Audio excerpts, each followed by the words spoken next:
कोल्हापूर जिल्ह्यात सरकारी आणि अनुदानित शाळांमध्ये विद्यार्थ्यांची नावं दाखल करून प्रत्यक्ष शिक्षण खासगी आणि नियमबाह्य अकॅडमींमध्ये दिलं जात असल्याचा गंभीर आरोप स्वाभिमानी संभाजी ब्रिगेडनं केलाय।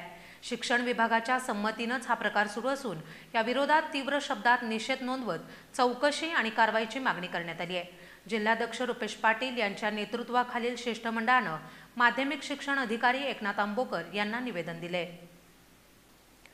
कोल्हापूर जिल्ह्यात सरकारी आणि अनुदानित शाळांमध्ये विद्यार्थ्यांची नावं दाखल करून प्रत्यक्ष शिक्षण खासगी आणि नियमबाह्य अकॅडमींमध्ये दिलं जात असल्याचा गंभीर आरोप करत स्वाभिमानी संभाजी ब्रिगेडचे जिल्हाध्यक्ष यांच्या अध्यक्षतेखाली माध्यमिक शिक्षणाधिकारी एकनाथ आंबोकर यांना निवेदन देऊन निषेध नोंदवला। यावेळी शहराध्यक्ष अभिजित कांजर, राधानगरी तालुका अध्यक्ष संतोष बर्गे, जिल्हा सहसंघटक नागनाथ बेनके, करवीर सचिव सरदार पाटील, शहाजी पाटील, संकेत साळुखे उपस्थित होते। विद्यार्थ्यांची वर्षभर खोटी हजेरी नोंदवली जाते। फक्त परीक्षेसाठी त्यांना शाळेत आणलं जातं। प्रत्यक्ष शिक्षण हे लाखो रुपये फी घेणाऱ्या बेकायदेशीर अकॅडमीत दिलं जातं। शिक्षण विभाग मात्र कागदोपत्री सर्व काही नियमात असल्याचं दाखवतं। या प्रकाराकडे दुर्लक्ष करते। अशा विद्यार्थ्यांची आणि शाळांची सखोल चौकशी करावी।